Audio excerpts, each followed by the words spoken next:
안녕하세요. 저는 올해로 31살이 된 여자입니다. 얼마 전 2년이란 시간을 연애해온 남자친구와 결혼 이야기가 처음 오가기 시작했어요. 그러면서 남자친구의 부모님을 처음 만나게 되었고요. 그리고 그날 남자친구한테 나랑 결혼하는 건 꿈도 꾸지 말라고 한마디 던져줬어요. 철면피 가족도 이런 철면피 가족이 따로 없더라고요. 남자친구는 후회할 짓 하지 말라고 하는데 제가 과연 정말로 후회할 짓을 한 건지 여러분들께서 한번 제 이야기 들어봐 주시고 객관적으로 판단 한번 해주세요. 저는 대학교를 졸업하자마자 바로 취직을 했어요.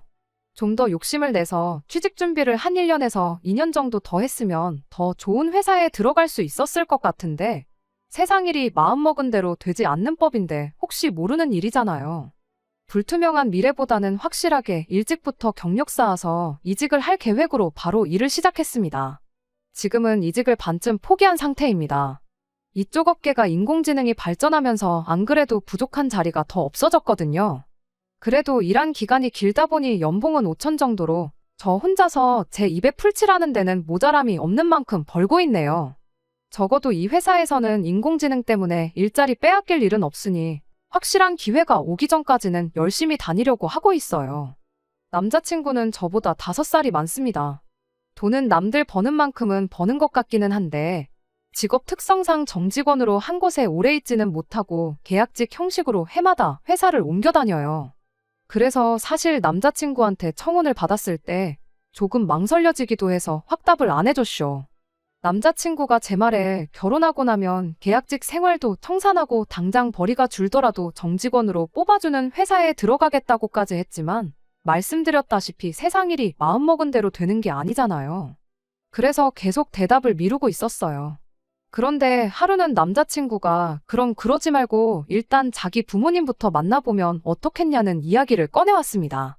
아직 결혼한다고 확답도 하지 않았는데 부모님을 만나보라니 그게 대체 무슨 경우냐 했더니 자기 부모님 만나보면 제 생각이 달라질 거라고 이야기를 하더라고요. 몇 번을 거절했지만 남자친구가 집요하게 똑같은 말을 해오는 바람에 결국 제가 두 손 두 발 다 들고 알겠다고 한번 만나는 보겠다고 했습니다. 자리를 만든다기에 저는 당연히 어디 적당한 곳을 예약해두었을 줄 알았거든요. 그런데 남자친구 손에 이끌려 도착한 곳은 다른 곳이 아니라 바로 남자친구의 부모님 집이었습니다. 한 번만 제발 만나보라고 해서 가벼운 마음으로 나가기로 했던 자리였는데 대뜸 집으로 데려가니까 이게 결혼 준비를 하는 거나 마찬가지인 거 아닌가 하는 생각이 들었어요. 그렇게 생각하니 갑자기 그 자리가 불편하고 부담스럽기 짝이 없었습니다. 그래도 남자친구 아파트 현관에 들어서기 직전에 아무리 제가 집에서 만나는 것도 몰랐고 결혼할 생각이 없었다고 해도 빈손으로 가는 건 조금 아니다 싶다는 생각이 들었습니다. 그래서 그 길로 발걸음을 돌려 남자친구 집 근처에 있는 마트를 다녀왔어요.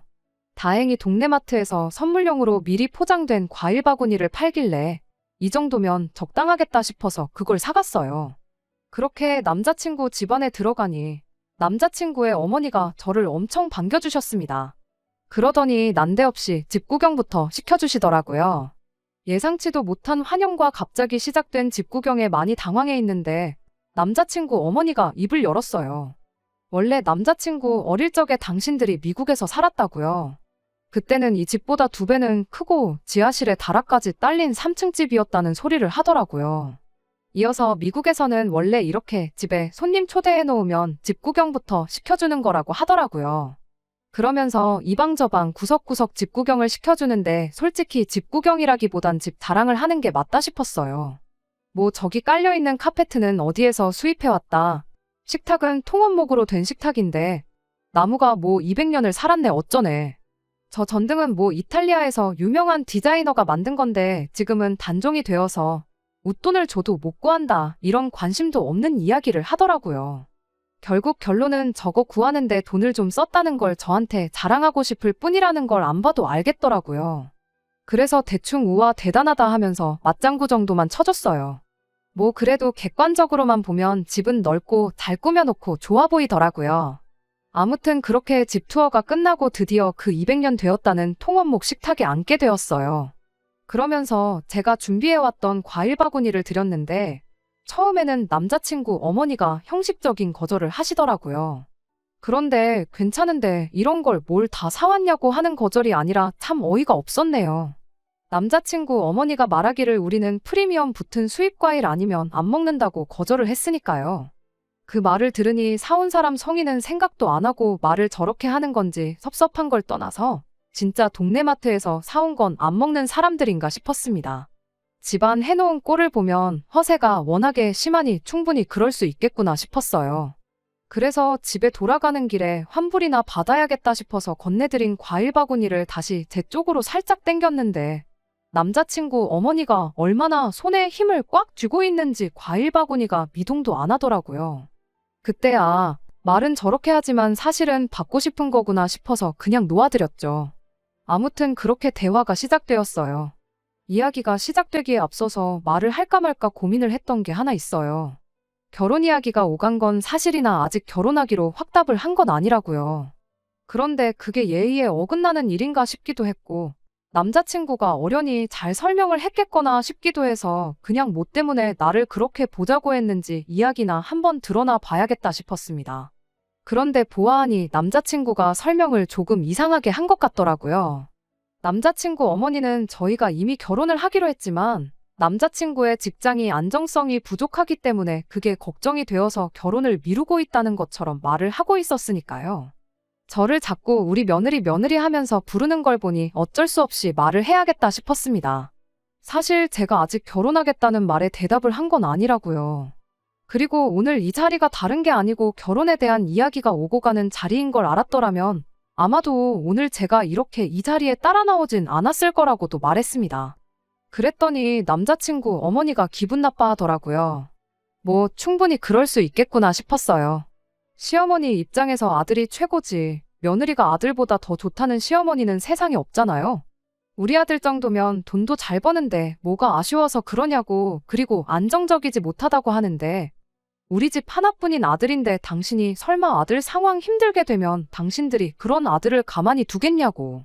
우리 아들 미래는 당신들이 걱정 없게 책임질 테니 일단 결혼부터 하라고 막무가내로 나오더라고요. 제가 시큰둥한 표정으로 있으니 남자친구가 옆에서 한마디 거들었어요. 엄마가 그랬는데 너 시집 올 때 1,000원짜리 한 장도 안 들고 와도 된다고 했다고요. 남자친구 어머니가 남자친구한테 좀 조용히 좀 있으라는 표정으로 한번 노려보더군요. 아마 그게 마지막 비장의 카드였나 본데 남자친구가 마음이 급한 나머지 먼저 패를 까버린 건가 싶었어요. 이미 꺼낸 말인데 어쩌겠나요. 남자친구 어머니가 그렇다며 결혼식 비용이고 뭐고 전부 다 해줄 거고 말 그대로 몸만 와도 되게 해주겠다고 그래도 싫으냐 하고 묻더라고요. 그런데 그게 대체 뭐 얼마나 대단하게 좋은 조건인가 싶었어요. 제가 모아놓은 돈이 1억 정도 있는데 어차피 결혼하면 부부가 둘이 같이 경제공동체가 되는 거 아닌가요? 돈 관리야 따로 할 수 있겠지만 여전히 내 돈이나 남자친구 돈이나 결혼하면 부부 재산인데 당장 땡전 한 푼 없이 몸만 간다고 그게 저한테 뭐가 이득이라는 건지 싶었습니다. 그래서 그건 지금 당장 대답할 수 있는 게 아닌 것 같다고 했어요. 저희 부모님 또한 제가 결혼한다고 하면 얼마 지원해주고 싶어 하실 거고 남자친구 청혼에 대답을 안 했던 만큼 집에 결혼 이야기를 꺼낸 적도 없었다 보니 부모님하고도 상의를 해보고 싶었거든요. 그랬더니 남자친구 어머니가 다 해주겠다는데 뭘 그렇게 비싸게 구냐면서 보았다시피 이 집에 있는 가전이며 가구며 하나같이 다 비싸고 좋은 것들 뿐이라고. 네가 언제 이런 걸 써보겠냐며 지금 네가 앉아있는 이 식탁이랑 의자만 해도 네 한 달 월급으로는 꿈도 못 꾸는 거라며 난데없이 또 가구 자랑을 하더라고요. 그런데 아들 결혼 이야기를 하면서 난데없이 왜 집에 있는 가전가구들이 비싼 거라고 자랑질을 하는지 싶었는데 알고 보니 몸만 오라는 말이 진짜 이 집으로 제 몸만 가지고 들어오라는 말이었던 거더라고요. 뭐 비싼 식탁에서 밥 먹으면 보리밥이 쌀밥이 되고 돼지고기가 소고기가 되나요? 비싼 가구 쓰게 해줄 테니 결혼해서 당신들 모시고 살라는 사람은 세상에 또 처음 봤어요. 안 그래도 결혼 생각이 없었는데 저렇게 나오니 더더욱이 결혼을 하고 싶은 생각이 사라졌습니다. 그래서 여지껏 빙 둘러 말했는데 그냥 이제는 진짜 아닌 것 같아서 단호하게 말했어요. 저는 절대로 결혼할 생각이 없으니 앞으로 무슨 말을 하셔도 제 마음이 변하는 일은 없을 거라고 딱 잘라 말했습니다. 대체 어디에 뭘 믿고 저러는 건지는 모르겠는데 저한테 뭐가 마음에 안 들어서 결혼을 안 한다고 묻더라고요. 아드님 안정적인 수입원이 없는 것도 싫고 결혼하자마자 시댁에서 시부모님 모시고 살고 싶은 생각도 없다고요. 이미 그거 두 개가 안 맞는데 어디서 결혼해야 할 이유를 찾아야 하냐고 되물었죠. 그랬더니 남자친구 어머니가 어이없다는 듯이 외아들 집안에 시집 오고 싶으면 모시고 사는 건 당연히 각오해야 하는 거 아니냐고 하더라고요. 남자친구 수입이 불안정한 건 자기들 돈이 많으니까 걱정할 필요가 없다는 겁니다. 그러면서 오히려 제가 이렇게 나오는 이유가 뭔지 모르겠다고 조금 있으면 인공지능한테 밀려서 일자리 빼앗길 일만 남은 인생 내가 구해주겠다는데 왜 이렇게 비싸게 구느냐고 하더라고요. 그냥 한 지붕 아래 같이 살면서 새로운 부모가 생겼다고 생각하고 남편 내조하면서 살면 좋은 거 아니냐고요. 아마 남자친구가 저에 대한 이야기를 전달하는 과정에서 자기 좋은 대로 이야기하고 남자친구 어머니도 자기 듣고 싶은 대로 이해했나 보더라고요. 남자친구도 옆에서 실실거리면서 엄마 말이 틀린 거 없다고 그리고 제가 이 집에 시집와서 부모님도 잘 모시고 내조도 잘하면 자기도 좋은 회사에 취직할 수 있지 않겠냐는 소리를 하는 겁니다. 정말 어처구니가 없어서 한마디 했어요. 이미 들어와 살라고 할 때 결혼할 생각이 싹 달아난 상태라서 제 할 말 하는 건 그렇게 어려운 건 아니었습니다. 남자친구한테 말도 안 되는 소리 좀 하지 말라고 네가 능력이 없어서 정직원 자리 못 꿰차고 계약직만 전전하고 있는 건데 내가 이 집 들어와서 뒷바라지 해주고 니네 엄마 아빠 수발 들고 살면 어떤 능력이 생기냐고요. 그리고 남자친구 어머니한테도 한마디 했어요. 보아하니 아들 뒷바라지 해주면서 동시에 두 분 모시고 살아줄 식모가 필요한 것 같은데 사람이 필요하면 구인공고를 내라고 했어요. 그리고 정직하게 돈 주고 사람 부리시라고요. 아들 팔아다가 공짜로 돈 한 푼 안 쓰고 며느리 부려먹을 생각이었나 본데 적어도 나는 아니라고요. 혹시 모르겠다고 돈 밝히는 사람 중에 어머님 재산 노리고 며느리 노릇 하겠다고 드는 사람도 있지 않겠냐 했죠. 그런데 암만 생각해도 돈만 보고 결혼한 사람이 어머님 아버님 30년 동안 모시고 살지는 않을 것 같다고.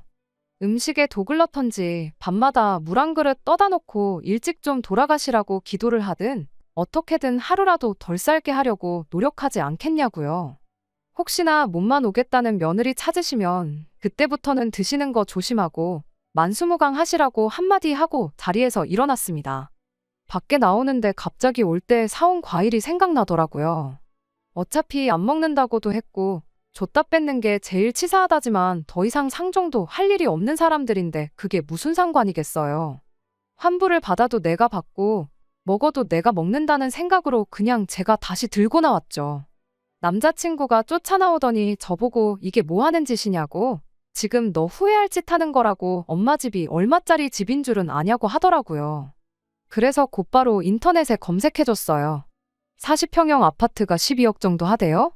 인터넷에만 쳐봐도 나오는 게 집값인데 그걸 나한테 묻냐고 그리고 엄마 집인데 집값이 얼마인지 궁금하면 엄마한테 물어야지 그걸 왜 나한테 묻냐고 했죠. 그랬더니 어이없어 하면서 자기가 얼마인지 궁금해서 물어봤겠냐고. 그게 다 자기가 물려받을 재산인 거 모르냐고 하면서 자기랑 결혼하는 것부터가 제 인생에 있어서 엄청 이득이라는 것처럼 말하더군요. 엄마 아빠 집이 12억이라서 참 좋겠다고 세상 어딘가에는 그 아파트 물려받을 거 생각하고 너랑 결혼하겠다는 사람이 있을 수도 있으니까 한번 잘 찾아보라 그랬어요. 그러고 휙 뒤돌아서서 제 갈 길 가니까 남자친구가 쫓아오더니 제 팔을 확 낚아채더라고요. 강제로 저를 끌면서 그러지 말고 당장 엄마한테 사과부터 하라고 하길래 이것 놓으라고 들고 있던 과일 바구니 가지고 남자친구 머리통을 내려쳤어요. 과일이 바닥에 떨어지면서 그런 건지 남자친구 머리에 맞아서 그런 건지는 모르겠지만 바닥에 파인애플 하나가 반으로 쪼개져 있더라고요. 나머지 과일들은 바닥에 굴러다니고 있었고요. 남자친구한테 안 그래도 줬다 뺏는 것 같아 신경 쓰였는데 그냥 네 줄게 니네 가족들하고 먹으라고 한마디 했어요. 환불 못 받은 게 아깝긴 하지만 7만 원 주고 헤어졌으면 싼값에 안전이별한 거라 생각하려고요. 그 뒤로 남자친구한테서 온 연락은 너 정말 후회할 짓 하고 있는 거라는 말이었습니다. 하지만 아무리 생각해봐도 이렇게 헤어진 게 아쉽다거나 전혀 후회가 되지 않아요. 오히려 하루라도 빨리 남자친구의 본성을 알게 된 게 다행이다 싶기만 합니다. 정직원 전환 못하는 건 남자친구가 아니라 회사 문제일 수도 있으니 조금 억울할 수는 있었겠다 싶지만 생각해보니 그동안 제가 몰랐을 뿐이지. 36 나이 먹고 엄마 거리면서 엄마 품 못 떠나는 사람, 엄마 말에 거역 못하고 엄마 말이 곧 법이라고 생각하는 사람이었던 거잖아요. 더 더러운 꼴 보기 전에 시작하자마자 뒤집어 엎은 게 정말 잘한 일이다 싶네요. 두 번째 사연입니다. 안녕하세요. 요즘 들어 부쩍 생각이 많아진 30대 여성입니다. 학창시절만 하더라도 제가 제 30대 중반을 생각하면 결혼해서 애도 낳고 이래저래 바쁘게 살고 있을 줄 알았는데 막상 이 나이가 되니 제대로 이루어 놓은 건 없는데 마음만 바쁜 것 같아서 마음이 씁쓸하네요. 사람마다 살아가는 속도가 다른 거라고 괜히 남들 신경 쓰느라 서두를 필요는 없다고도 하지만 그래도 자꾸 다른 사람들과 제 자신을 비교하게 되는 건 어쩔 수 없는 건가 싶기도 하고요. 사실 최근까지만 하더라도 이 정도로 생각이 꼬리에 꼬리를 물지는 않았어요. 제가 원래 그렇게 복잡한 성격은 아니거든요. 좋은 게 좋은 거라고 매사 최대한 단순하면서도 긍정적으로 보려는 편이지요. 하지만 어째서인지 남자친구에게 프로포즈를 받고 난 이후로는 하루가 멀다 하고 머릿속이 복잡하고 정말이지 제 마음을 저도 잘 모르겠습니다. 친구들하고 이야기를 해볼까 그런 생각도 안 한 건 아니지만 결국 다 거기서 거기니 제 친구들인 거 아니겠어요? 그리고 당장 걔 중에 시집간 친구는 둘밖에 없기도 하고요. 그렇다고 어머니와 상의를 하자니 괜한 심려를 끼쳐드리는 건 아닐까 싶어 그 또한 망설여지대요. 그래서 이렇게 사연을 보내봅니다. 사실 저도 가끔 남들은 도대체 무슨 생각을 하고 살까 궁금해서 여기 사연을 들으러 오곤 했거든요. 그리고 그럴 때마다 생각지 못한 조언과 기발한 묘책들을 발견하곤 무릎을 탁 치곤 했지요. 그러니 오늘도 부탁드립니다. 해주실 말씀이 있으면 가감없이 해주세요. 남자친구와는 회사 선배의 소개로 만났습니다. 원래 자연스러운 만남을 선호하는 편이라 내키진 않았지만 회사 선배가 주선해준다 하니 싫다 소리를 못해서 나간 자리였지요. 그리고 첫인상은 그럭저럭 나쁘지 않았어요. 제 스타일의 외모는 아니었지만 어떻게든 대화를 이끌어 나가려는 그 노력이 가상했다고 해야 할지. 그래서 실은 당시 연애 생각이 없기도 했고 회사 일도 바빠지던 터라 누가 나오든 정중히 거절할 생각이었는데 이때도 차마 거절을 못해서 두 번째 만남을 갖게 되었네요. 그리고 이후로도 남자친구의 끊임없고 적극적인 대시로 결국 한 달 만에 연애를 시작했고요. 그리고 그렇게 만남을 이어온 지 4년 만에 남자친구가 저에게 프로포즈를 해왔습니다. 평소처럼 데이트를 하고 남자친구가 저를 집에 데려다 주던 길이었는데 뜬금없이 동네 공원을 한 바퀴 걷자더니 대뜸 그러는 거예요. 저와 함께라면 앞으로 인생에 닥칠 어떤 위험도 이겨낼 수 있을 것 같다면서 결혼해달라고요. 그리고 속물처럼 들릴지도 모르겠지만 솔직히 제가 꿈꾸던 그런 프로포즈는 아니었어요. 반지는커녕 꽃 한 송이도 준비되어 있지 않았거든요. 하지만 연애하는 동안에도 그런 쪽으론 영 무디고 센스가 없는 사람이었기에 그러려니 하고 저도 잠깐의 고민 끝에 그의 프로포즈를 받아들였네요. 그리고 그때부터는 결혼 준비가 한마디로 일사천리로 진행되기 시작했습니다. 양가 부모님을 찾아뵙고 인사드리고 결혼식부터 시작해서 신혼집에 들어가는 비용까지는 반반하기로 하고 크게 서로 거슬리는 것도 없었고 어느 한쪽이 뜸을 들이거나 하는 일도 없었습니다. 게다가 양가 어른들 모두 너희들이 좋은 쪽으로 결정하라며 저희의 의견을 존중해 주셨지요. 그러니 고부 갈등이라던가 시집살이라던가 그런 건 걱정은커녕 아예 생각조차 안 했어요. 이렇게 상식적이고 시원시원한 남자친구 부모님께서 저를 그런 식으로 힘들게 하실 리가 없다고 아주 철석같이 믿었거든요. 그런데 얼마 전 상견례까지 다 마치고 나니까 남자친구 부모님 두 분 중 특히나 어머님께서 예전과는 다른 태도를 보이기 시작하셨습니다. 전에 없이 제가 하는 말 한마디, 행동 하나 꼬투리를 잡기 시작하신 건 물론이고 결혼식 비용에 대한 이야기도 예전과는 전혀 다른 말씀을 하시더라니까요. 특히나 가장 어이가 없었던 건 바로 집에 관한 것이었어요.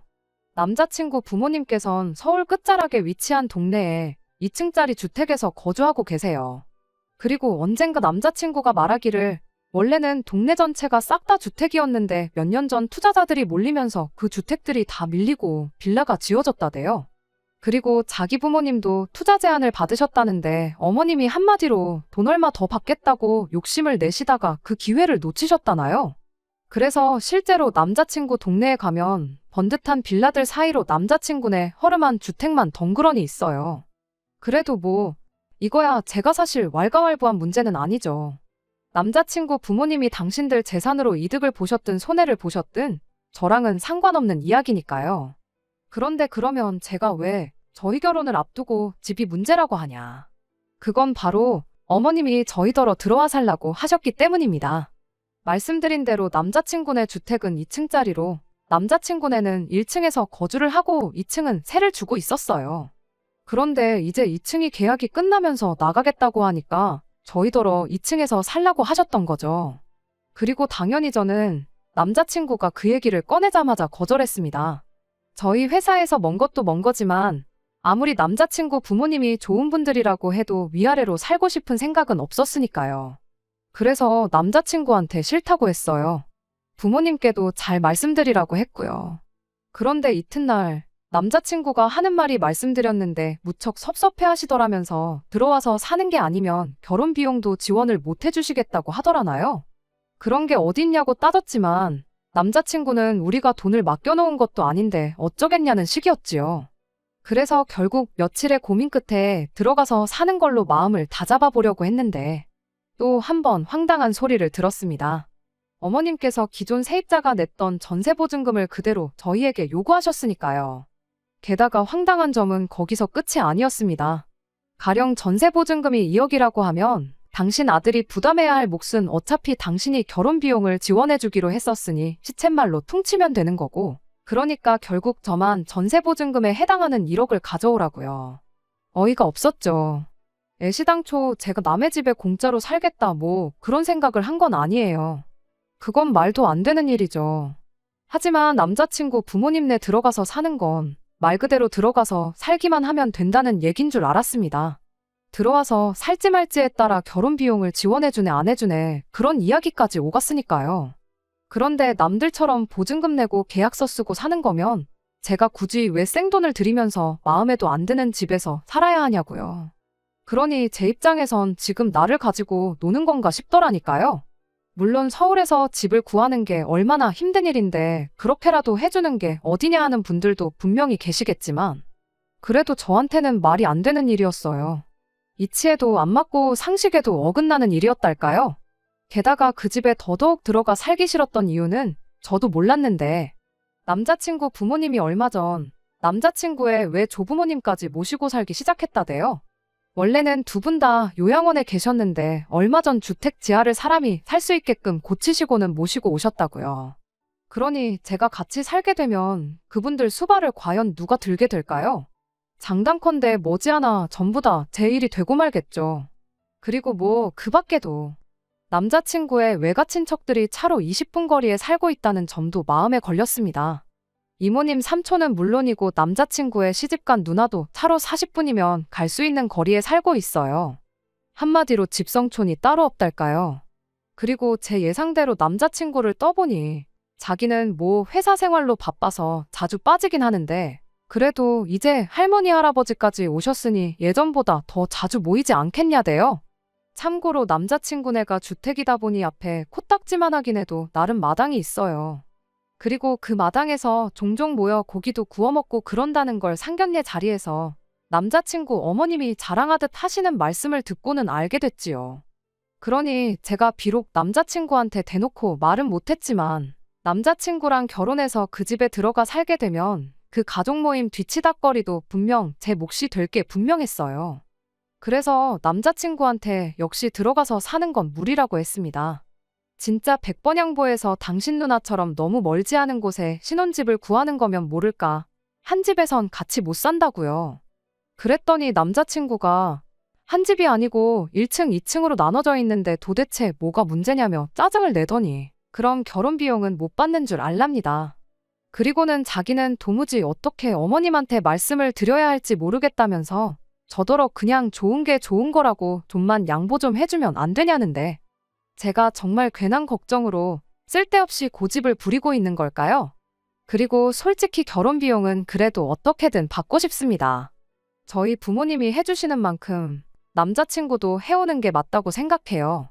아무리 남자친구를 사랑한다고는 해도 저 혼자 바리바리 싸가는 결혼은 하고 싶지 않은 게 솔직한 심정이에요. 정말 어디다 말도 못하겠고 골치만 아프네요. 안녕하세요. 얼마 전 남자친구 어머님의 억지에 골머리가 썩는다던 여자입니다. 잘 지내셨나요? 저는 잘 지내지 못했어요. 왜냐하면 결국 파혼하기로 했거든요. 파혼을 하고 나니 알터니가 쑥 빠진 것처럼 속 시원하면서도 한편으론 씁쓸한 마음도 듭니다. 파혼 자체를 후회해서가 아니라 지난 세월에 대한 허탈함 때문이겠지요. 아무튼 파혼을 하게 된 이유를 말씀드릴게요. 남자친구는 계속해서 도대체 어머님께 어떻게 말씀을 드려야 할지 모르겠다며 저를 압박해왔습니다. 마치 제가 이기적이고 계산적이라서 일을 어렵게 만든다는 식으로 한마디로 저를 나쁜 여자로 몰고 가기 시작했지요. 그리고 상황이 그러다 보니 결혼 이야기도 갑자기 진행이 안 되고 모든 게 지지부진하게 흘러가기 시작했어요. 그러니 저희 부모님도 답답해하시고 당사자인 저도 너무 골치가 아프더라고요. 원래 제가 또 성격이 어떤 일이든 한번 시작하면 어떤 식으로든 빨리 결과를 봐야 하는 사람이기도 합니다. 그래야 또 다른 일을 할 수 있으니까요. 그래서 이대로 가다간 죽도 밥도 안 되겠구나 싶어서 제가 직접 남자친구 어머님을 만나 뵙기로 했어요. 가서는 제 의견을 정확히 전하려고요. 그리고 그렇게 남자친구 집에 도착을 했는데 남자친구가 어머님한테 어느 정도 운은 띄워놨었는지 어머님의 표정이 영 좋지만은 않으시대요. 저를 좀 못마땅하게 보시는 눈빛이셨달까요? 그리고 가방을 내려놓고 제가 자리에 앉기가 무섭게 어머님께선 도대체 왜 2층에 들어와 살기가 싫은 거냐며 물으셨어요. 마음 같아선 정말 몰라서 이러세요 하고 싶었지만 차마 그럴 순 없잖아요. 그러니 최대한 애둘러서 말씀드렸습니다. 출퇴근 문제도 있고 뭐 그런 식으로요. 하지만 어머님께선 모르시는 게 아니셨어요. 제 손을 꼭 잡으시곤 제 마음 다 안다며. 나도 시집살이를 해봤는데 왜 모르겠냐. 시부모랑 한 집에 산다는 게 결코 쉬운 일은 아니다. 하지만 또 덧붙이시기를 그렇지만 지나고 나니 다 피가 되고 살이 되는 시간이었답니다. 그리고는 여자는 결혼하면 출가 외인이란 말이 그냥 있는 게 아니라며 원래 결혼하고 어느 정도는 시댁에서 같이 살아야 되는 게 맞다고요. 그리고 저는 솔직히 어머님이 하시는 말씀이 전혀 귀에 들어오지가 않아서 그냥 바닥만 보고 있었어요. 그랬더니 어머님께서 당신이 설마 당신 아들을 평생 품에 끼고 살겠냐고 때가 되면 독립시켜줄 거니 걱정하지 말라대요. 그래서 제가 그때가 언제냐고 여쭤봤어요. 막말로 그 언젠가가 하루가 될지 10년이 될지는 아무도 모르는 거니까요. 그랬더니 정확히 언제다 라고 약속은 못 해주신답니다. 다만 옛말에 며느리는 벙어리로 3년, 장님 3년, 귀머거리 3년은 살아야 한다지 않냐며. 그런 말처럼 제가 시댁에서 같이 살면서 가풍도 배우고 진정한 며느리로 거듭나면 그때 독립을 시켜주시겠다나요? 어이가 없어서 말 그대로 입이 다물어지질 않았어요. 와, 요즘에도 그런 생각을 하는 사람이 있다니. 놀랍고 신기하고 그런 사람이 내 결혼 상대의 어머님이란 사실이 소름이 끼칠 뿐이었지요. 그래서 결국 저도 듣다 못해 한마디 했습니다. 그럼 어머님은 아무래도 진정한 며느리로서 거듭나지 못하신 것 같다고요. 시할머님한테 시집살이까지 겪으셨다면서 어째서 지금 어머님 부모님을 모시고 사시냐고. 게다가 제가 알기로 아버님 형제분들은 다들 지방에 계시는데 어머님은 형제자매분들이 다 지척에 살고 계시지 않냐. 아니면 혹시 어머님이 저한테 가르쳐 주시려는 가풍이 처가살이 같은 거냐 여쭙습니다. 그리고는 그런 거라면 걱정 마시라고. 어머님 말씀을 듣고 나니 차라리 제가 남자친구랑 저희 부모님 댁에 들어가서 살면 되겠다고요. 저희 부모님 댁에도 남는 방이 하나 있으니 사는 건 걱정 안 하셔도 되고 결혼 비용도 안 해주셔도 된다 했습니다. 저희 부모님은 저희한테 방세 같은 거 받으실 분들은 아니라고요. 그랬더니 그때부터 어머님이 말 그대로 눈을 희번덕거리시면서 저더러 미쳤냐입니다. 어디라고 말을 그따위로 하냐면서 저더러 니네 엄마가 너를 그따위로 가르쳤냐는데. 그래서 저희 부모님은 저한테 부당한 대우를 받을 땐 참지 말라고 가르치셨다고 했어요. 그리고는 어머님께는 그러는 어머님은 가정교육을 제대로 못 받으신 거냐 아니면 시집살이 당하시는 동안 제대로 깨달으신 게 없으신 거냐 받아쳤거든요. 그랬더니 말 그대로 개거품을 무시고는 당신 아들하고 결혼할 생각이면 꿈깨랍니다. 저 같은 며느리 당신이 절대 허락 못한다고요. 그래서 저도 보란듯이 앞에서 깔깔 웃으며 그것 참 다행이라고 했어요. 저야말로 어머님 아들 같은 남자하고 결혼할 생각은 이제 눈꼽만큼도 없는데 또 구질구질하게 매달리고 그러면 어쩌나 걱정이 많았다고. 그러니까 혹시나 어머님 아들이 저한테 그러거든 어머님이 책임지고 떼달라고 했죠. 그리고는 뒤도 안 돌아보고 나오는데 남자친구가 쫓아나오면서 제 손목을 쥐더니 이렇게 가면 어떡하냐고. 그래도 일단 어머님한테 사과는 한마디 하고 가랍니다. 안 그러면 자기 엄마 쓰러지신다고. 그러면 진짜 그땐 제가 감당 못할 거라나요? 그래서 내 알바냐고 감당할지 못할지는 두고 보면 알겠지 하곤 남자친구 손을 뿌리쳤어요. 그리곤 네가 제일 문제라니까. 자기는 지금까지 아무 말도 안 했는데 왜 자기가 제일 문제냐입니다. 그리곤 저더러 정말 바보 같다면서 일단 2층에 들어와서 살다 보면 언젠간 주택 자체가 우리 거가 될 텐데 왜 계산을 못하냐대요? 그래서 계산 잘하는 너나 평생 붙어 살라고 했어요. 우리 거는 개뿔. 그때 가서 또 제 몫이라도 찾으려면 이보다 더한 진흙탕 싸움을 해야 될지도 모르는데 하나를 보면 열을 알고 피는 못 속인다고. 저런 엄마 밑에서 자란 아들이 뻔하잖아요. 아무튼 그렇게 남자친구랑 결국 파혼했고 파혼 자체에 대한 후회는 개미오줌만큼도 없습니다. 지난 세월을 생각하면 솔직히 여러 가지로 여전히 심란합니다만 100세 시대라는데 고값 몇 년 때문에 후회할 결정을 내릴 수는 없잖아요.